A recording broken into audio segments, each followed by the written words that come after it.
Good evening.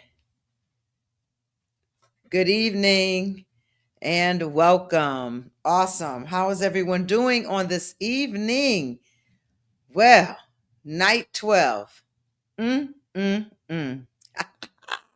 Why is night 12 being so good to us? What an awesome work we're doing here and establishing what God has given us to establish. Just come on in because, as you know, the table is already spread and there's a feast that is going on up in here. Come on and come be a part of these great things that are going to change your life. I want to welcome everyone to night 12. And I think what I'm going to do is I'm going to go ahead and jump in. And then at the end, I can shout out and do some special thanks and all that good stuff. Tonight's t-shirt is a special one. Tonight's t-shirt is Boundaries is My Superpower. Does anybody know about that? Boundaries is my superpower. Come on, put that up in the chat tonight. That's how we're going to start out. Boundaries are my superpower. Come on, let's get it. Come on in. We're already working. Boundaries are my superpower. And if you don't know, you certainly are going to find out as you begin to make boundaries a part of your life. Boundaries are the life insurance coverage for your relationships. And most relationships, not all, relationships that end up going poorly, you can probably trace back to there not being boundaries in place or boundaries put in place in time. Boundaries are my superpower. Thank you, Booker. He's going to learn about those boundaries. First, I believe the first superstar power for the night. Thank you for starting us out. Toast. That's a toast. So, good evening, everyone, and welcome to night 12 of Understanding and Healing from Trauma, our series. I am so honored to have you here as we continue diving into chapter 6, which focuses on how trauma impacts memory and thoughts. Last night, we explored how trauma fragments, represses, or heightens memories and how it leads to intrusive thoughts.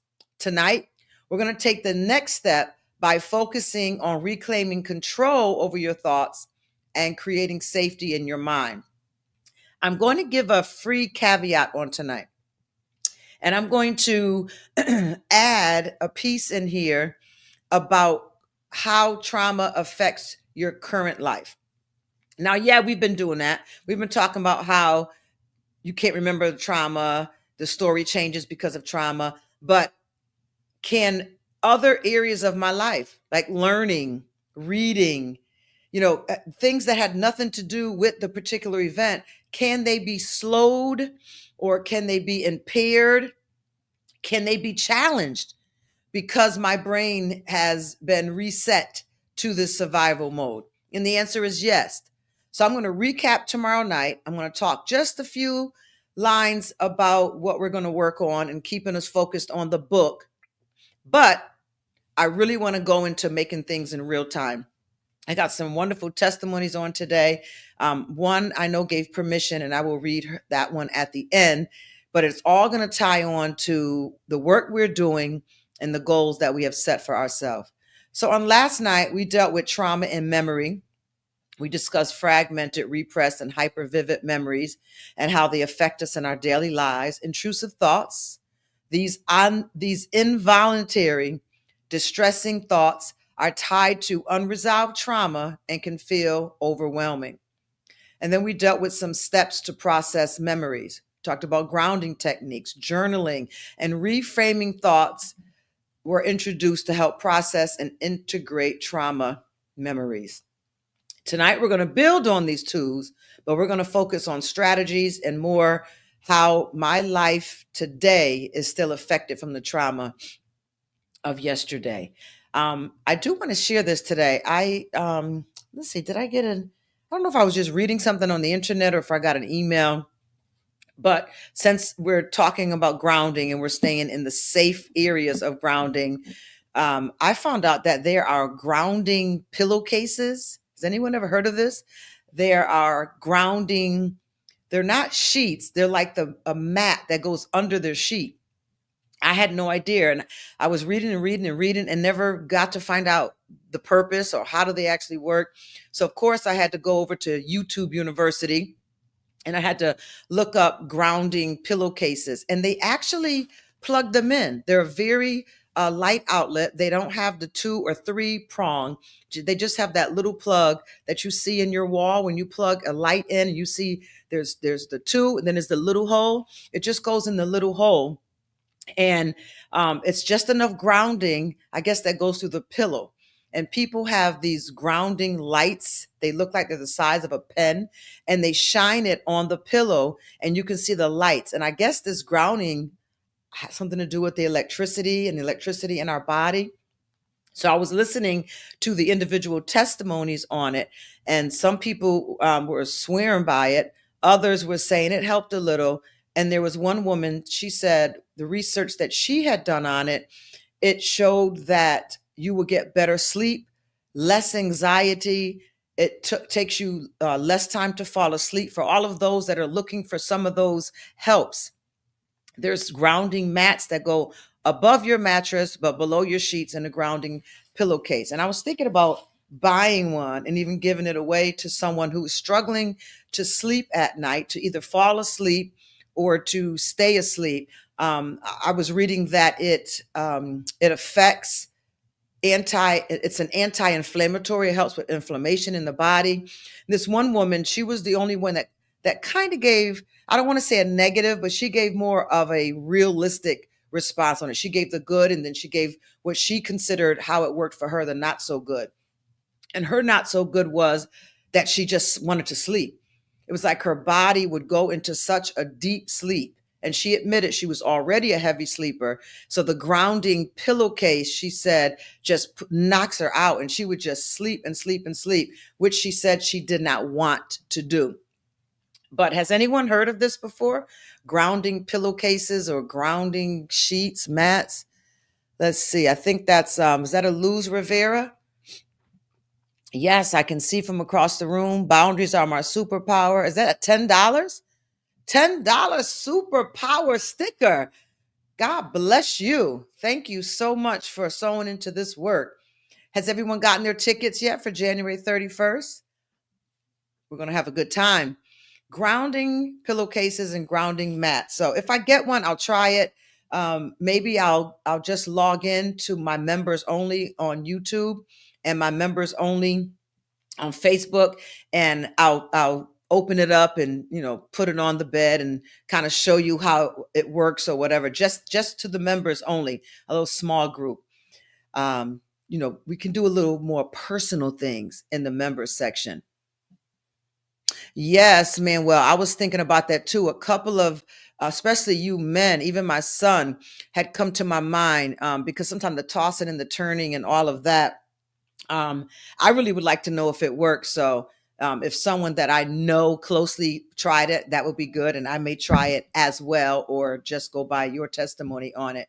But they said it's for grounding, and your body recognize it, your body syncs with it, and your body needs it.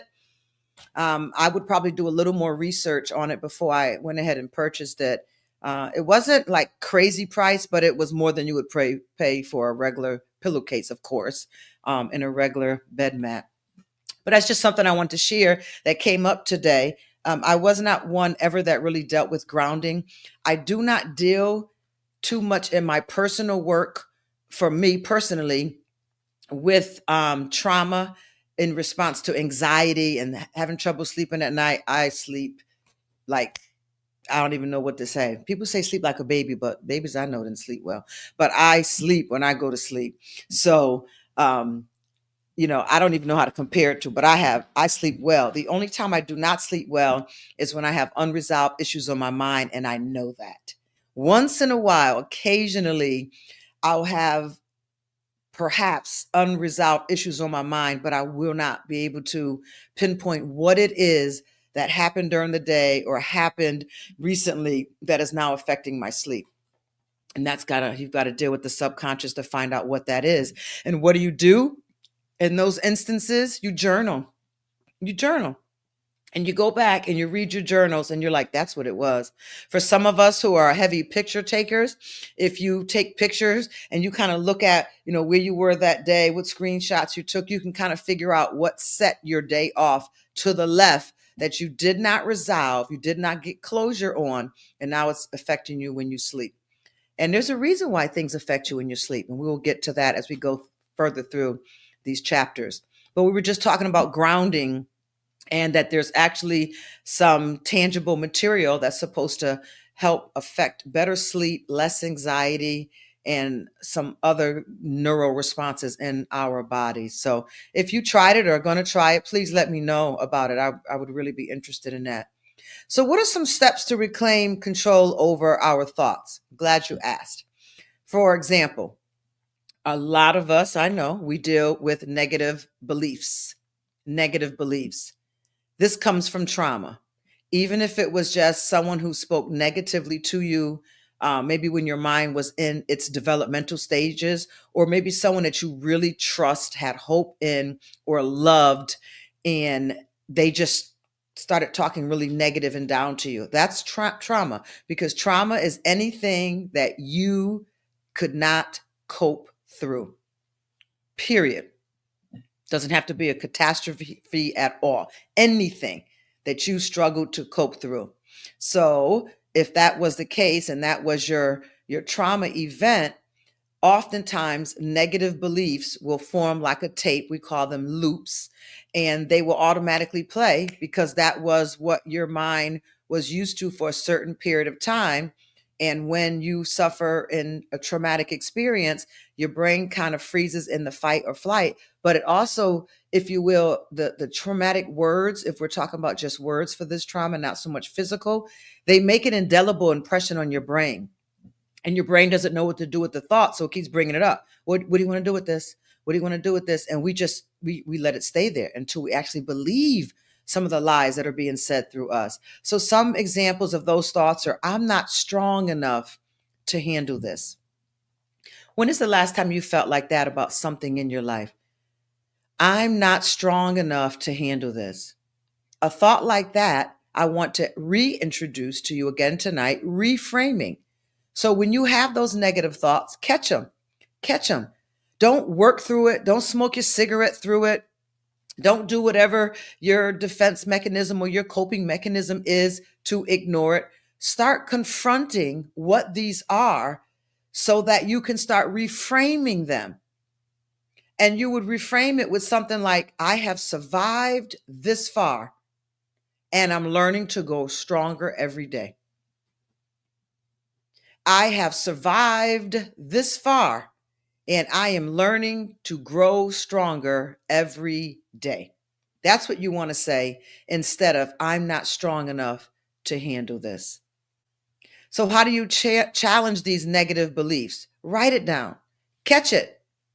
Take it captive. Catch it. Write it down. Even if you can't deal with it in the moment, catch it later or the day that you are doing some of your personal development work. And then do something that I introduced 9 years ago, doing So Detox. And I have some mugs that I keep on my shelf. Let me grab them so I can show you how long I've been doing this work. They're right on my little bookshelf, my little built-in. And I remember I had Anya make these for me because when I started this work, I had to help clients deal with what was truth. I don't know if you can really see it, but it's truth. Yeah, you can't really see it, but that's all right. You can take my word for it. And then also, what was trash? That one you can see because she made a picture with that one, a literal trash can. And I would have the client write down a lot of things in my office, and we would rip them into bits and pieces. And then we would work through the thoughts and get to a place where what was truth and what was trash. And sometimes over time, they would have to dig back in the trash bin and say, that's a truth. I didn't want to accept it. Maybe I was in denial, or something that we thought was truth, we found out really wasn't truth. Something that you believed in, something that was said to you and you believed in it and you made it a truth, but there was nothing to back up to make it truth at all. Truth or trash. So write down your recurring negative thought. Ask yourself, is this thought absolutely true? And then do the checks and balances with it. What evidence supports or contradicts this thought? Well, the family always said it to me. My mom always said it to me. Someone who I trust, relied on, whose word I took, who was a role model for me in my life. They said these things to me. Well, we've got to work through the thought completely for facts, for truth or trash, because just because someone said it or just because multiple people said it doesn't make it truth. So replace it with kinder, more truthful thoughts. Well, what is the truth? Well, if you are a believer, what does the Word of God say about you? What does the Word of God say about you? Look for truths in the Word of God that defy and deny what it is that your psyche is saying to you. And that's a big way to do it. So let me scroll down a little bit more here before we get into the book. And I want to talk about real-time current issues that many may be struggling with years after trauma has happened. Let's just leave it at that point in this part of our talk.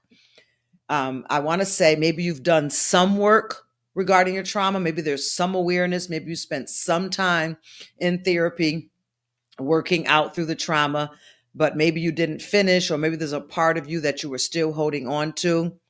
Can trauma significantly affect your memory, your comprehension, or other aspects of real-time functioning? If you can, type that in the chat. Real-time functioning. That's what we're dealing with. And the answer is yes. Trauma can significantly affect your memory, your comprehension, and other aspects of real-time functioning. Trauma doesn't just impact your past memories. It can also disrupt how the brain processes information, stores new memories, and reacts in the present. And here's how trauma can manifest in these areas. Number one, memory impairment. Memory impairment. Trauma disrupts the brain's normal memory functions, particularly the hippocampus and amygdala, which are responsible for storing, organizing, and retrieving memories. Fragmented memories that we talked about on last night, the traumatic events may be stored as disjointed fragments rather than a cohesive narrative, making it difficult to recall the full picture of an experience. Difficulty retaining new information. These are the memory impairment that can be affecting your life that is trauma-induced. That's why you should get the work done, so it can stop stealing your memory. It can stop robbing your life of the quality of life that you are to have.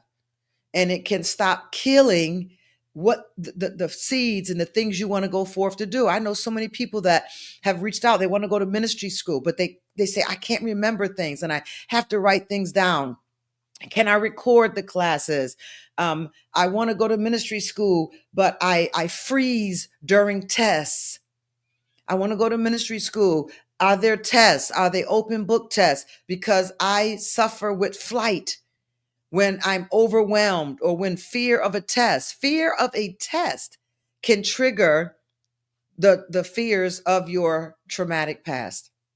It just may show up differently than how the trigger was from the actual traumatic event. So you can literally have difficulty retaining new information, but that's why You should not pull back. You should not regress or digress from taking challenges. You have to stretch that muscle. You have to step out and challenge yourself. Keep the mind growing. Challenge yourself to do these. Start with simple classes. Go on YouTube and just start listening to some teachings and some trainings and, test yourself. There's books out there that can help memories. Crossword puzzles are good to start regaining memory attention. I forget the name of I don't play any kind of games. I don't play games in life. I don't play board games. I don't like games at all. I like the ending point of everything. Bring me to the end. Um, but there was this one thing that I used to play and I liked it. I don't even know if the right word is play, but you would have pictures of two things on a screen and you would have to figure out what's missing from one picture that's not from the other picture. I used to love doing that. Those are things that are very good for your cognition. And I recommend taking some time to do those daily to start stretching those memory muscles again. So, yes, you can actually have difficulty retaining new information because the brain is in a constant state of stress or hypervigilance. It struggles to encode, ENCODE. It struggles to encode and store new memories effectively. Absolutely. That's memory impairment. How about comprehension challenges? You can actually have comprehension challenges. Trauma can impair your ability to process information clearly and efficiently in the present moment. Some things such as trouble focusing. Does anyone here have trouble focusing? Trauma often causes the brain to stay in hyper alert state, making it harder to focus on tasks, conversations, or details. And there are rumored that many things can cause ADD and ADHD, but I do know for fact high stress, prolonged stress, uh, traumatic events can definitely cause ADD or ADHD.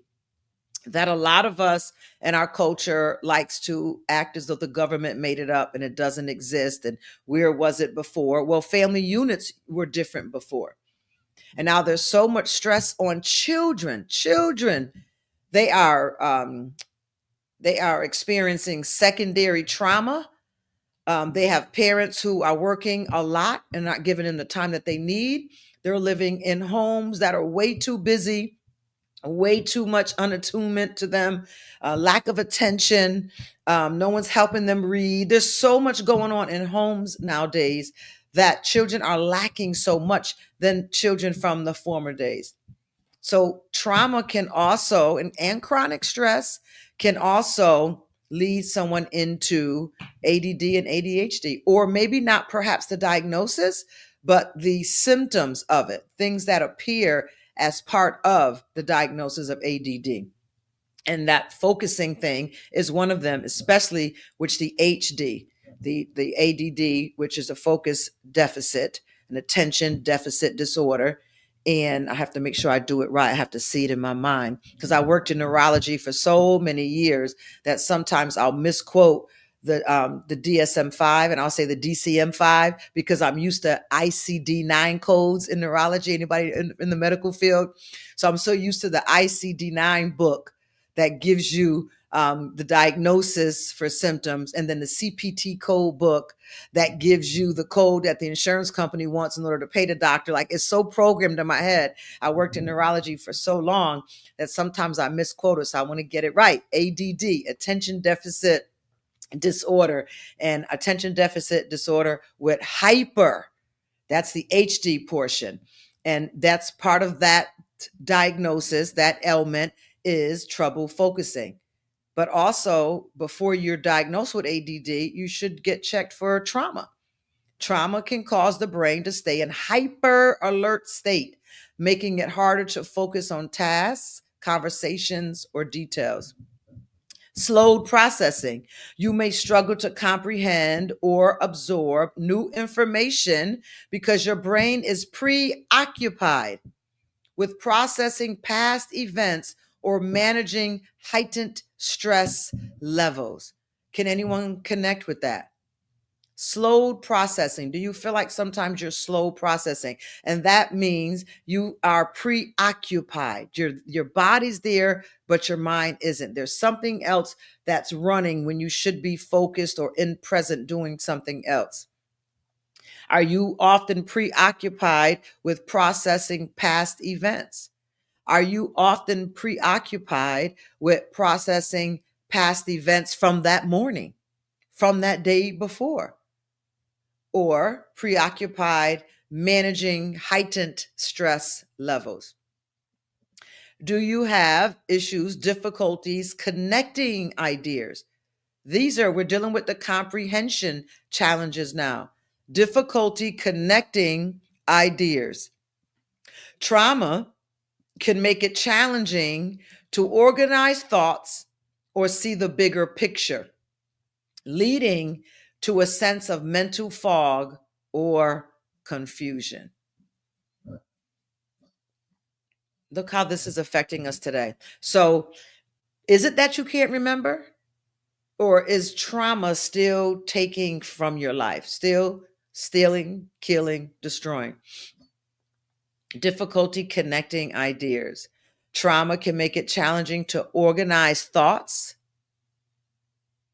Trauma can make it difficult for you to see the bigger picture, and often leading to a sense of mental fog or confusion. Anybody feel like that? Like they're living in that? Ebony, is there a way to slide the screen down, or do I have to do that on my side? On my side, yeah, I can't keep up with the comments, but I see you're putting some on. And do you think you can change the comments to black? I can't see the white from across the room. You see how bright this light is? It's almost making me the invisible woman tonight, but we're going to perfect it yet. So we talked about how trauma has impacted the brain, and separately from anything with the trauma event, that it does impact our current memory by causing us to have difficulty retaining new information.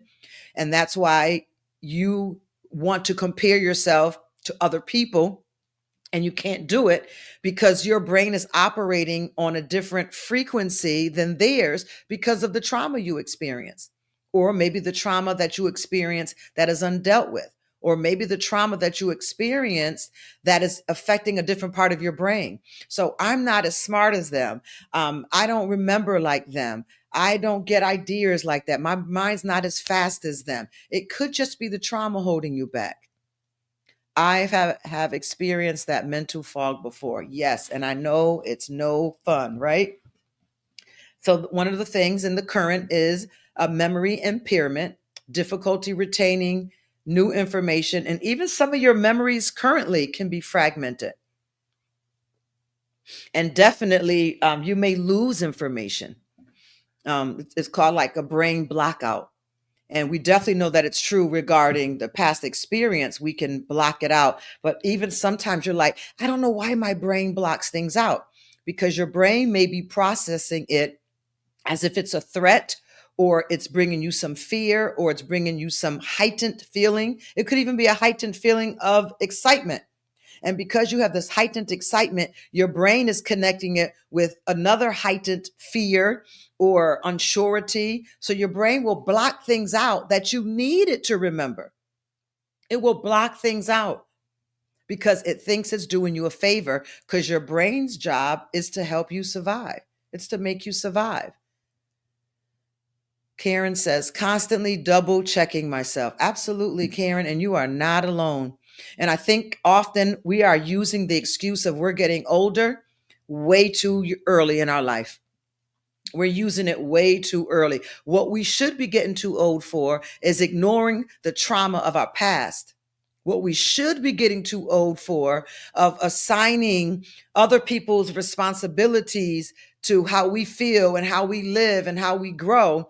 That's what we should be getting too old for. You're in your 50s, baby. This should be your best life now. Right at the 50s, there's so much wisdom from experience and trials. You've bounced back. You've seen that losing a job, you can get another one. You've seen that losing a job, you can get a better one. You've seen the credit go down. You've seen the credit come back up. You've had love, you've lost love, and you've learned lessons to get better love. I mean, when you're in your 50s, I don't understand how I hear so many people talking about, I'm old now, I'm old now. The Lord rebuke you. The Lord rebuke you. You are not old. You may be ignoring some important things in your mental health that is robbing and stealing from you, and you're just going to go ahead and deflect it and call it all old age. The Lord rebuke you. He's made you a new creature. He wants to reset you. He wants to restore everything that the caterpillar, palmer worm, and the cankerworm has stolen from you. Give him the opportunity to give you the new creation life. Maybe you should be too old for dealing with these same traumas because you got comfortable with them and you don't want to do the work. Are y'all with me still? Did I lose anyone? All right, I see y'all commenting. Come on, Adrian. Come on, Jerry. So that was the memory impairment portion. The second portion we just briefly talked about was the comprehension challenges, trouble focusing, slowed processing. Thank you, Thomasina. And difficulty connecting ideas. That's all from undealt with trauma in our life. It can also affect, thirdly, emotional reactions affecting cognition. So now we're dealing with the emotional pattern. And this is separate from anything trauma. This is the result that happens when we keep this unresolved trauma in our life. Do you know that divorce is traumatic? Do you know that death is traumatic? And death is going to happen every day we're alive on this earth. Somebody's going to die. Thank you, Anna, for the super sticker. Do you know that abortion is trauma? Do you know that rejection is trauma? It may not be for everyone, but it can really affect someone's life. So it affects your emotions. Trauma-induced stress can directly impact cognitive performance in real time. Thus, what we talked about on last night, those intrusive thoughts. And how about this part of the emotional reactions? Overreactive fear responses. Yep. Death, divorce, rejection, a parent going to jail, having an absent parent. You can actually be traumatized from the absence of something. Nobody did anything to you. They weren't there. How were you affected? I wasn't there. I didn't do anything. That's the trauma right there. I can forgive easily, says Carmen C., but I have a hard time trusting them afterwards. Is that part of the trauma? It could be. It could be, or it could be the fact that you need a boundary in place. You don't have a boundary in place, so you're going to have trouble trusting afterwards. If you have a boundary in place, you don't have to have a trust issues. Because I would like to press in, Carmen, and ask, is the trust with yourself as well or just with people? Because why do we keep letting people in when we say things like that? I have a hard time trusting afterwards. So it means it happened more than once. So are we being responsible to ourselves and putting boundaries in place? Remember what I said? If I knew then what I knew now, I've got to put a boundary in place because I can't live my life being on watch of who's going to come in my life, who's going to hurt me, when they're going to hurt me, how they're going to hurt me. You got to put boundaries in place. Easier said than done, Carmen.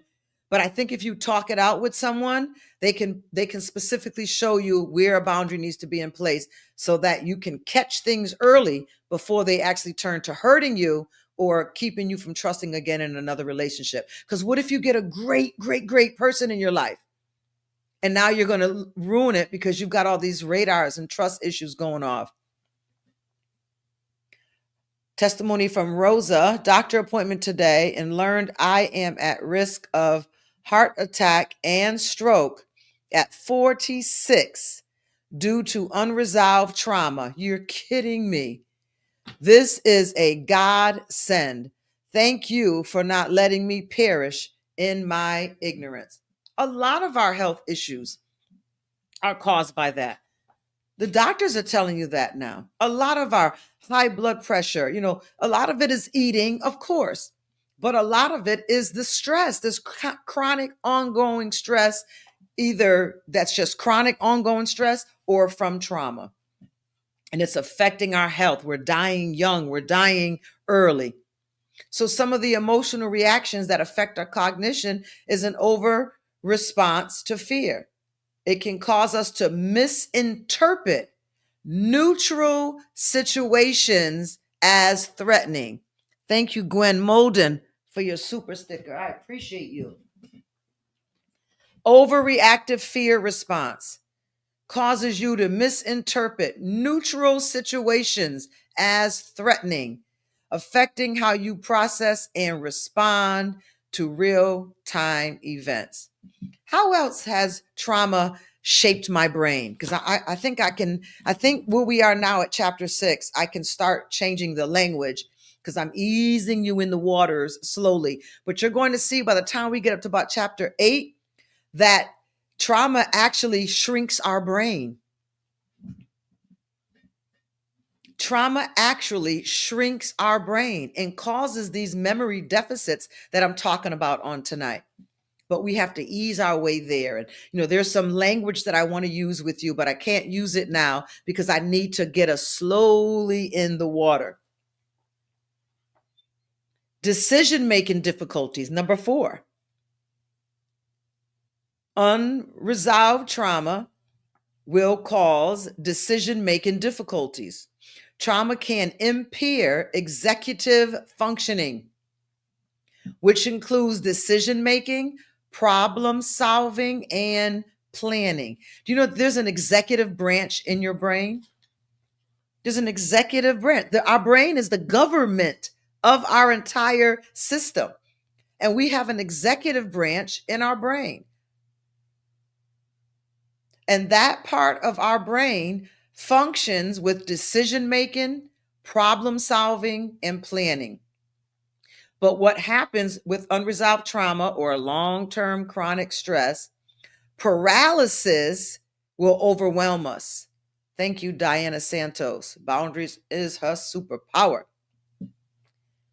Paralysis will overwhelm you. Anybody know what I'm talking about when I talk about being overwhelmed that leads to paralysis? Because it's not a paralysis that is a medically diagnosed one. It's when you are stuck. You lose motivation. You end up in self-loathing.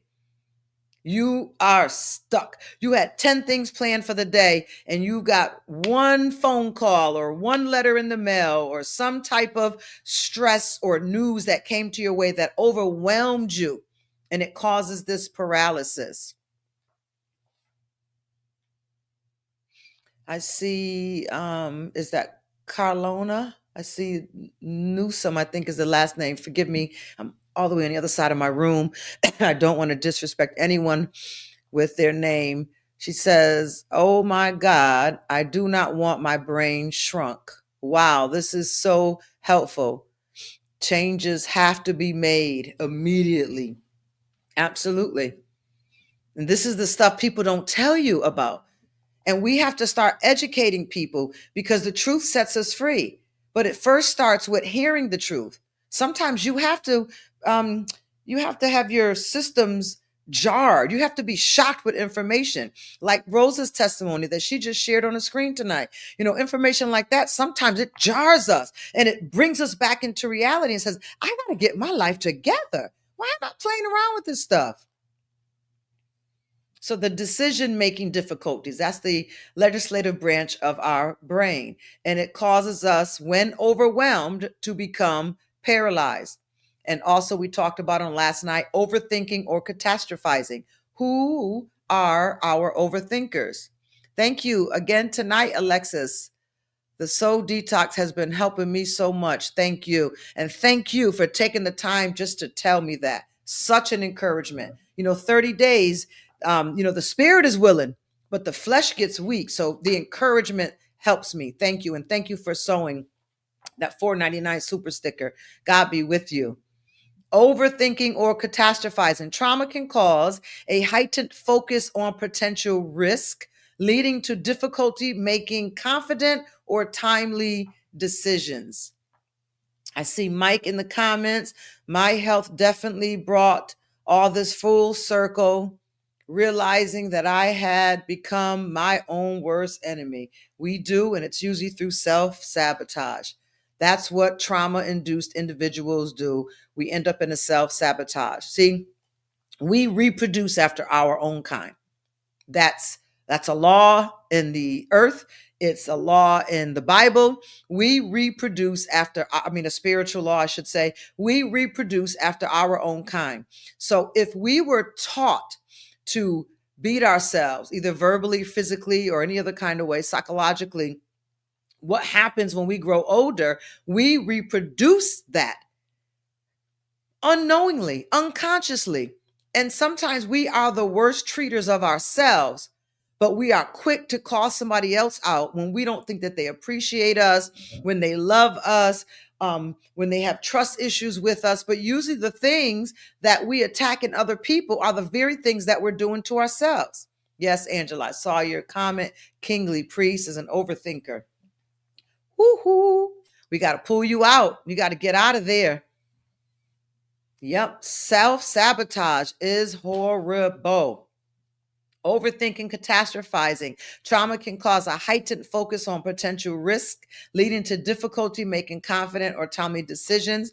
Number 5, unrepented, unworked on, unconfronted trauma has an impact on our verbal communication. Thank you, Chevelle, for your $5 super sticker. Thank you. Trauma can also affect how you articulate, and even how you articulate thoughts, and even how you express yourself. Yes. I think, is that say SAG girl? SAG girl, amen. Can underthinking be my trauma response? Yes. Absolutely. It can be a repercussion from the trauma. Absolutely. Impact on verbal communications, difficulty finding words. You hear me? Trauma can impact our verbal communication, difficulty finding words. Stress from trauma can interfere with verbal fluency, leading to pauses, forgetfulness, or difficulty explaining ideas. You may notice it a bit more now that we're touching on it and teaching on it, but oftentimes when I talk with people, I hear those fluency issues, and they'll say things like, you know what I mean? You know what I mean? And they'll say it almost every 2 or 3 sentences. And I'm answering them saying, I don't know what you mean, but I'd like to listen. And they're like, well, why'd you say that? Because you keep repeating that over and over again. And that's a filler word when you're out of words, and you may be out of words because the traumatic experience has still affected your impact, and your verbal communication is challenged because of that. There could be other things as well, but we're dealing with the effects that can come from trauma and undealt with trauma. Anyone suffer with that?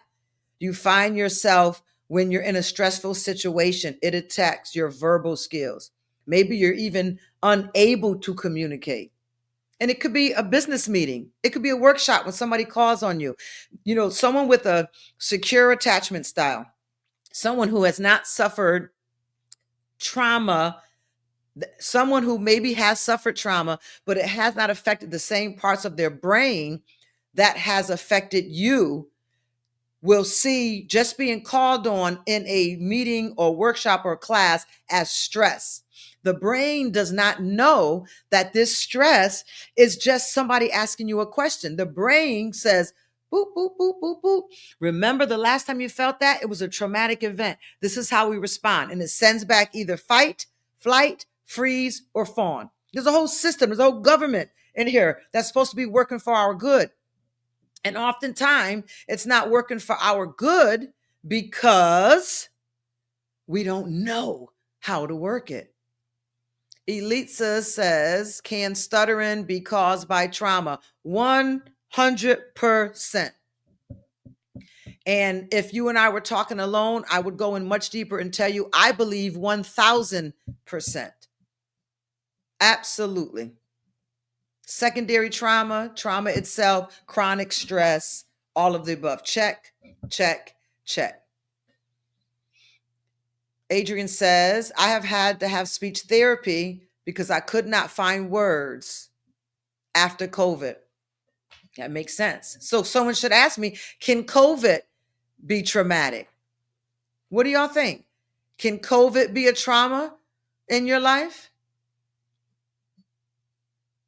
I want to move this screen a little bit. I'm going to move out my seat.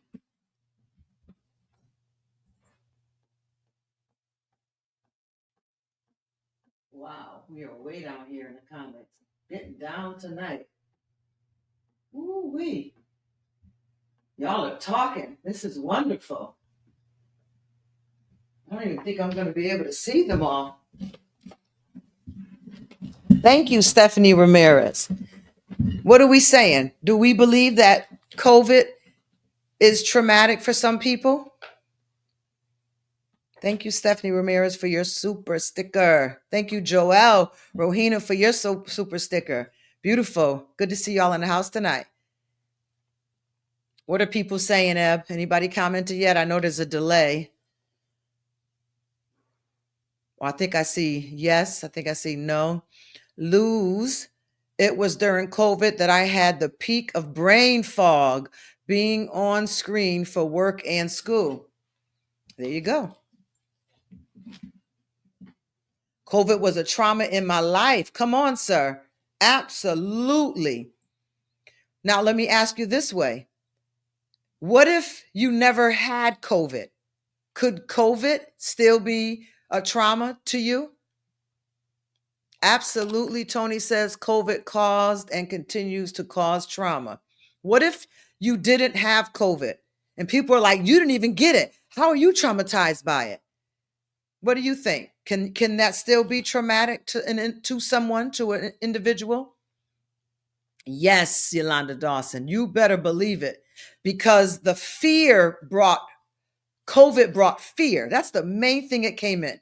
It came in with fear, uncertainty.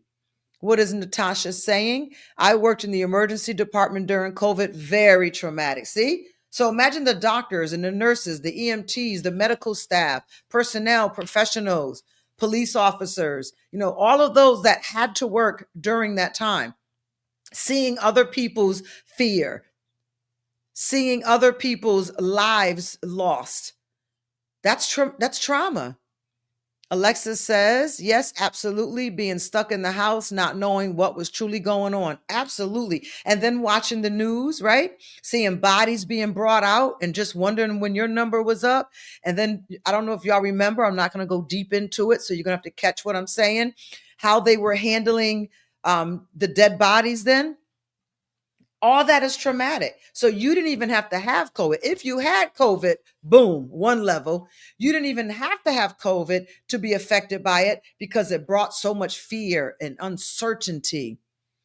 Keisha says fear of dying, fear of not having what you needed, fear of getting sick, fear of misinformation, all that. Absolutely. So do you see how trauma affects?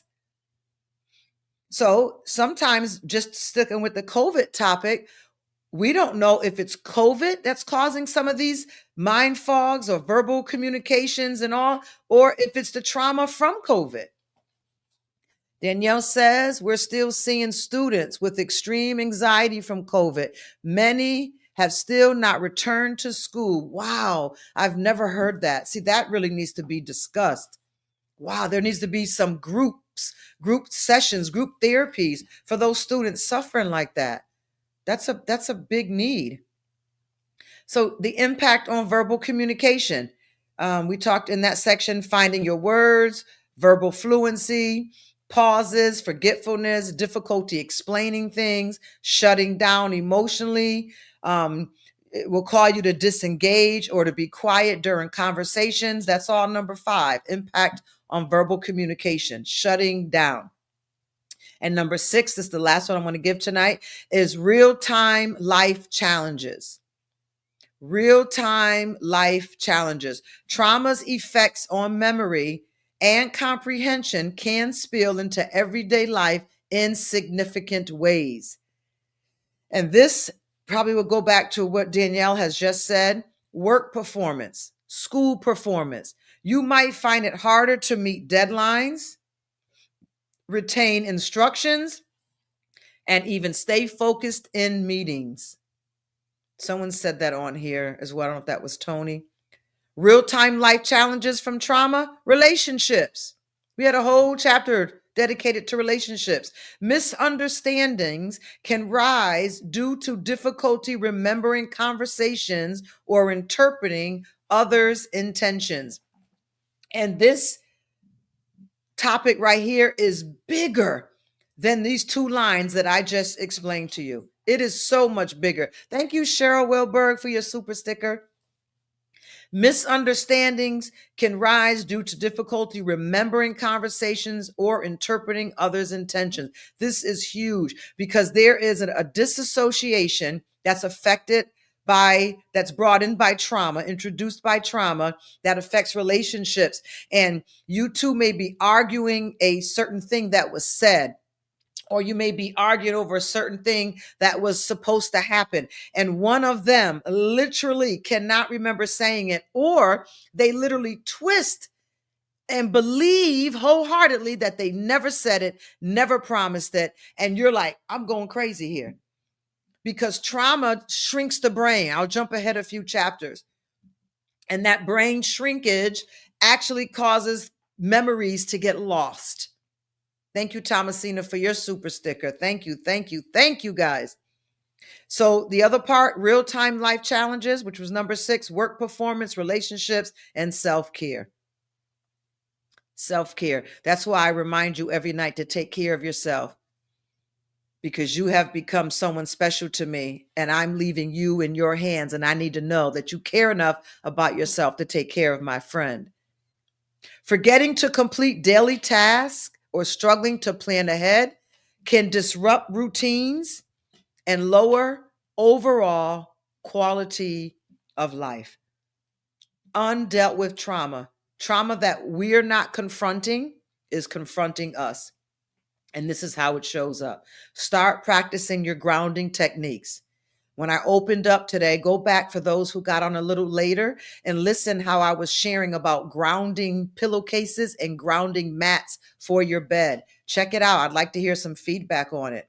Again, I talked about cognitive exercises, puzzles, memory games, brain challenges, journaling can help strengthen cognition skills over time. Thank you, Camille. Good to see you back on this year. Super sticker $4.99. Thank you. Cynthia Baisden, super sticker $4.99. Thank you. Thank you. This is so good. Pulling out what was hidden. Come on, that's part of our trailer. It says turning their minds from darkness to light. And then therapy, and then what can help? Grounding, cognition exercises, therapy or coaching. Professional support can help address underlying trauma and develop strategies for improving memory and comprehension. Kingly Priest, thank you very much for your super sticker. And self-compassion. Be patient with yourself. Be patient with my friend, will you? I like him. I like her. Be patient with you. That's my friend. And recognize that healing is a process.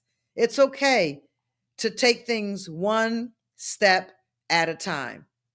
Trauma doesn't dictate your cognitive abilities forever.